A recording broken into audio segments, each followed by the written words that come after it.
The will of the being indirectly determines its form. Activity. The process of change on earth requires uninterrupted activity and is therefore a state of life. As long as the being is in this state, it progresses in its development. The course through earth life aims at a detachment from form. The urge of the beingness, that is its will, also determines the form, because although the will is bound for this time, so the form surrounding it is still always according to the kind of its will. Firm, insoluble form conditioned through hard, unbending, easily destructible and easily overcome outer form, the result of an already softer will ready to serve. And now also the activity of the spiritual, which hides itself in form, is accordingly. If it wants to serve, then it will be allowed to be active all the time and be able to overcome the form enveloping it quickly and easily. But the state of inactivity is like an agonizing imprisonment. The spiritual is completely free and powerful in the original state, and now robbed of freedom as well as power, it is chained, and this through own resistance, through own will. Before it does not give up the resistance against God and turns its will towards Him, it cannot be freed out of captivity and therefore also not develop its power and be active. It must bow to the will of God. Itself once a being with free will and right of self-determination.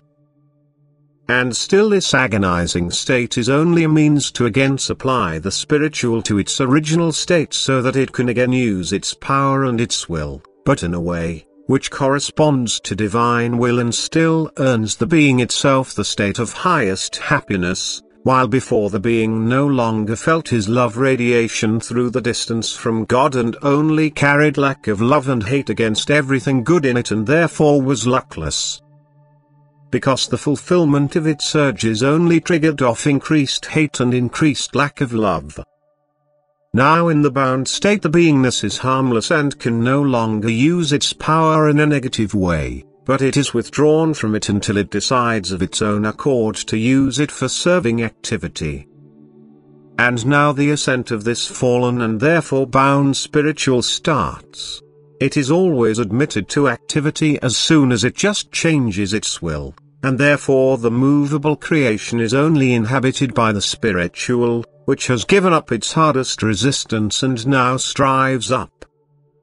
While the immovable in creation, matter appearing dead, still reveals no happy activity of the spiritual in it, although it also already fulfills a serving purpose, but from which it is evident that the spiritual seeks to escape from form, that is now prepared to serve.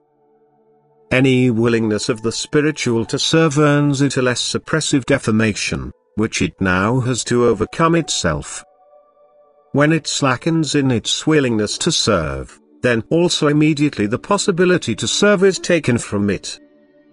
This is also the explanation for the fact that objects which man needs are always and constantly used, while the same objects often remain unused through long times. The spiritual in them is determining through its more or less opposing will and now also has a longer or shorter stay in just this form. And so also then the will of the being is still decisive, although it is bound, because the willingness to serve must start from the spiritual itself, otherwise it cannot develop upwards. Amen.